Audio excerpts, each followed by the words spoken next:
This is the Volvo XC40. And this is the new Audi Q3. They are both very popular SUVs, but which one is best? In this review, we're finding out. And if you want to see lots more new car comparisons like this, make sure you subscribe to our channel.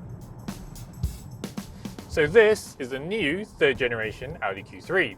It's got new looks, a new interior, and a heavily revised range of engines. Over the 10 years and 2 generations we've had so far, it's become one of the German manufacturer's best-selling models. But even though that Q3 is new, is there actually another car that's been around for almost 10 years now, which is better? This is the Volvo XC40, and it was first launched back in 2017. At the time, we quickly named it our car of the year, and in the years since, it has seen off a huge number of impressive competitors to prove that it is a fantastic choice as an SUV. Over the years, it has had some tweaks to its lineup, most recently involving an update to its infotainment system earlier this year, but it is still technically the first generation of the car. The question is though, is that new Q3 now a better choice? So, what's the plan for today? Well, Lawrence, you are in the new Q3, I am in the latest XC40, and we've already spent a lot of time putting these cars to the test. But today, we're driving 200 miles, and along the way, we're going to run through all the strengths and weaknesses of both cars. We're going to explain how they compare in every area, and then at the end, we're going to reveal the real-world efficiency that we've managed in both cars, and we're also going to crunch all of the other important numbers to help us pick a winner.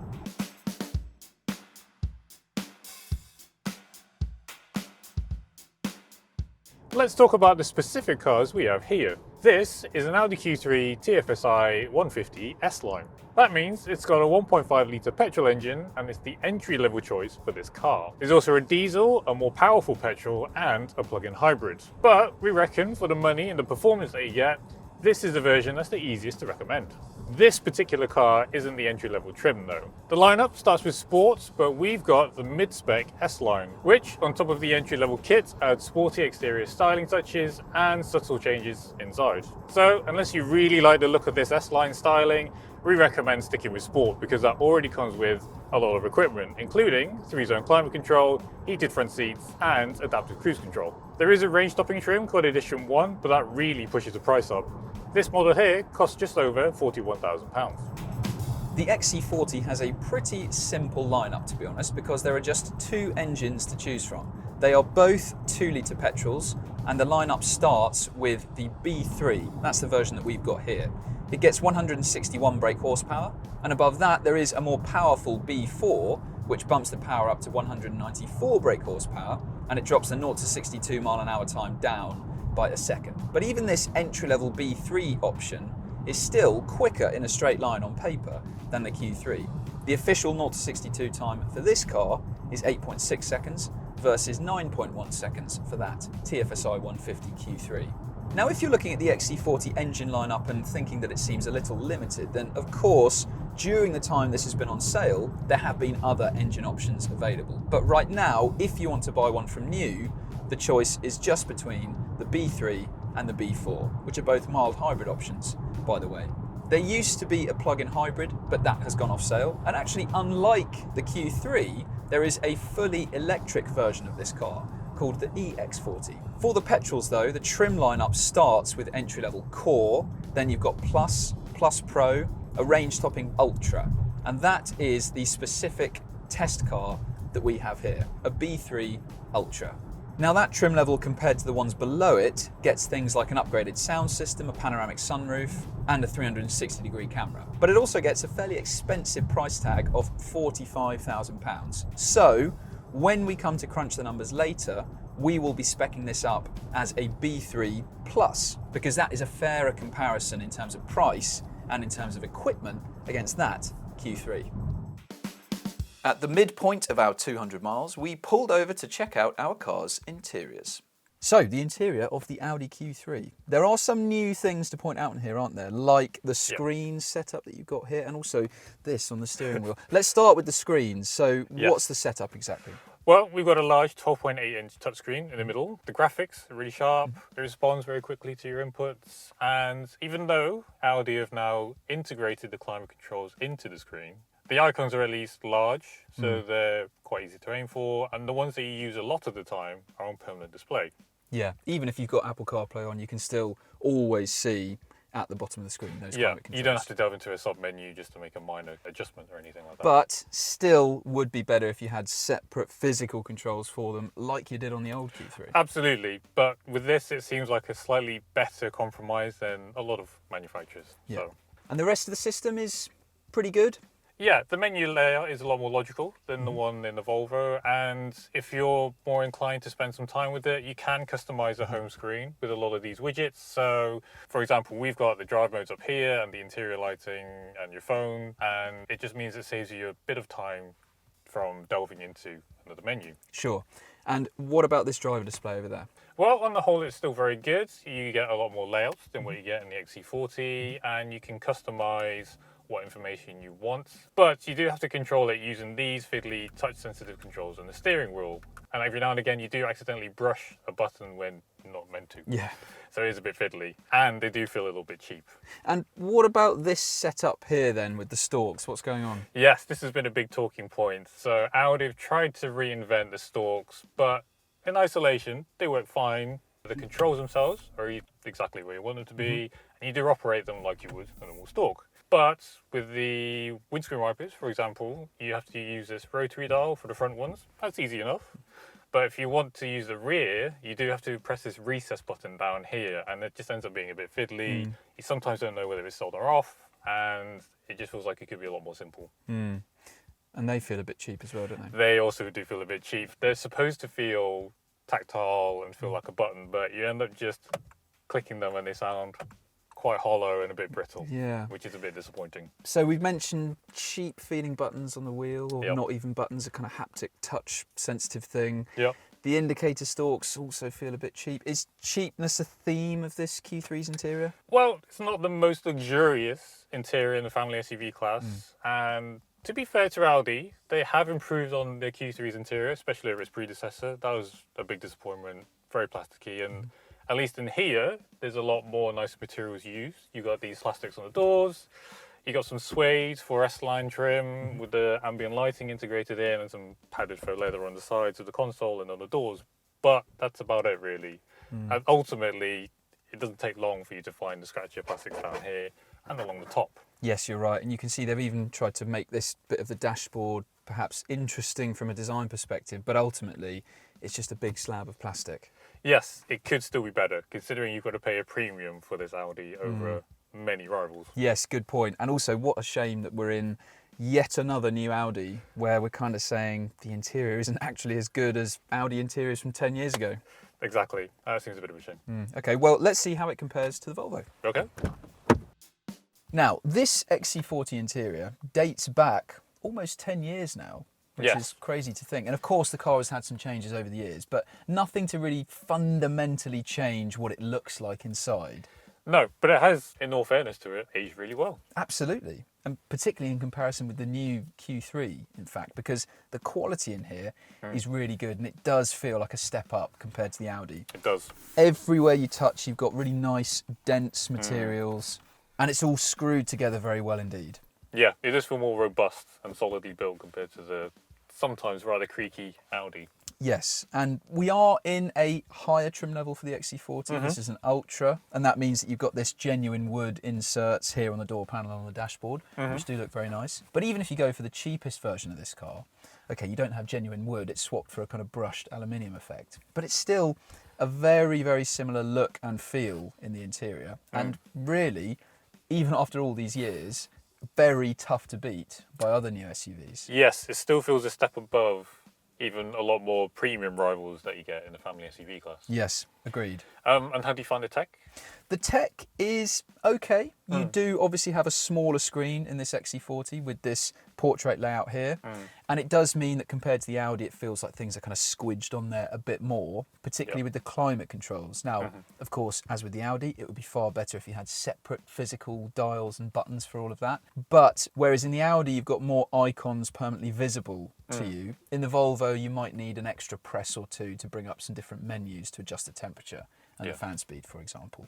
So not ideal in that department, but the rest of this system is fine. The graphics are arguably a little nicer to look at than what you find in the Q3. They have improved it over the years, the software. Yes, certainly. And you get Apple CarPlay and Android Auto, and you get some Google bits built into the system as well, like Google Assistant, which is a relatively helpful voice command function. Certainly more helpful than lots of other manufacturers' own voice command systems. That's very true. And the digital driver display, okay, you don't have the same level of customization as you get in the Q3, but I'd argue it's a bit slicker perhaps to look at in this layout that you have there than what you find in the Q3. The graphics perhaps a little sharper, and if you do want to adjust what you're looking at, then you've got these nice physical buttons on the steering wheel here. There is that. And they feel more expensive and far less fiddly to use than what you get in the Q3 over there. And there's some proper stalks. Look at these, yeah, and they don't feel cheap or brittle in the way that they do in the Q3. So, a very, very old interior, really, by new car standards, but it's still very strong. And it does look as though it's got a pretty clear margin of victory, particularly when it comes to interior quality compared to that Q3 over there. Yeah, definitely nails the fundamentals for it. So. Yes. But does the Q3 claw some points back when it comes to practicality? Well, in terms of rear seat space, rear legroom, very similar in both cars. You could easily fit 2 6-footers in there, no problem. Lots of legroom, lots of space for feet underneath the front seats. But the Volvo, being a bit boxier, has more headroom. The Q3 does claw it back though in terms of versatility. It has a sliding rear bench and a reclining backrest. So if you need to juggle between rear seat space and boot space, you at least have that option to move things around. But what about actual boot space that's available to you?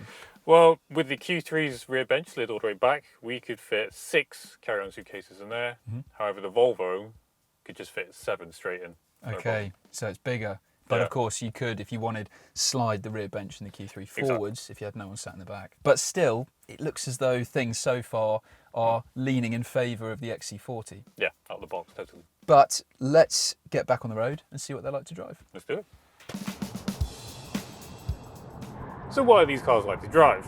Well, the Q3 has enough performance for most buyers, but compared with the XC40, you do have to work the engine harder once you leave town and head on up to motorway speeds. And because of that, the engine is more vocal. There's also a tiny bit more road noise in here, and it's one of the reasons why the Q3 is the slightly less relaxing option of the two. The ride is firmer and impacts feel harsher than it does in the XC40, and it struggles to settle down more than that car as well.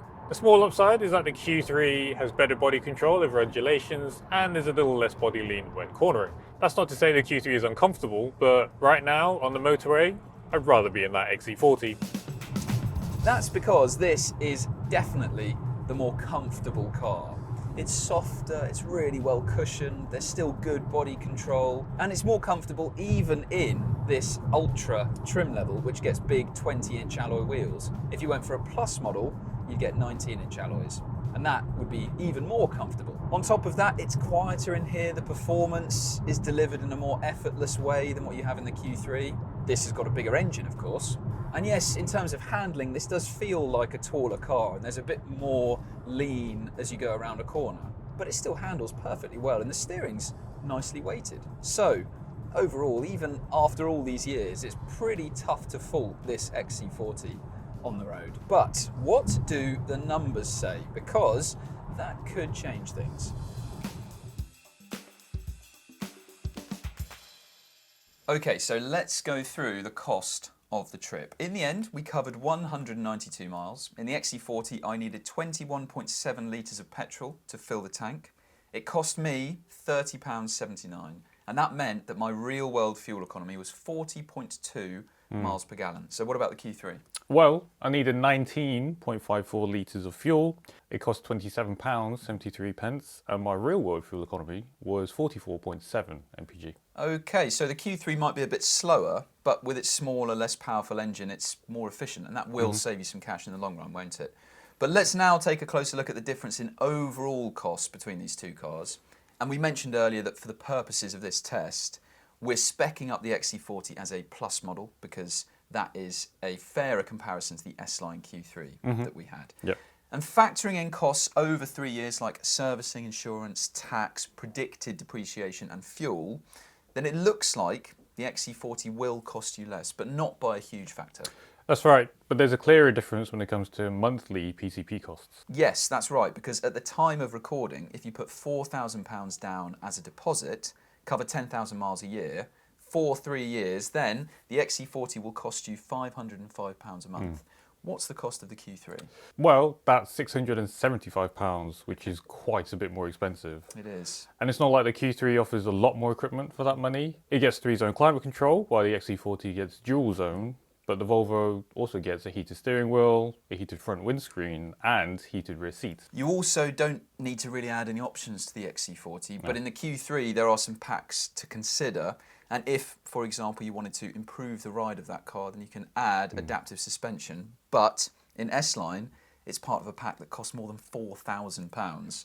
In the XC40, every model gets the same suspension setup, which is better than any version of the Q3. So, does the Audi have the edge in any department? Well, in fairness, it is more efficient. The rear seats are more versatile with their sliding and reclining function. And it does get a bigger touchscreen, which we did find is a bit easier to use. The front seats also offer a bit more side support. They hold you a bit better in the corners, and the handling is slightly tidier. Aside from those areas, the XC40 is cheaper, it's more comfortable, it's quieter, it's nicer inside, and out the box it has a bigger boot. Overall, it feels like a more expensive and polished product and a more recommendable, very impressive SUV. So, it looks like then a pretty convincing win for the XC40 in this test. Thanks very much for watching this review. If you want to see another one, click up there. Make sure you subscribe to our channel as well. And to find out more about these cars and every car around, click on that link to go to whatcar.com.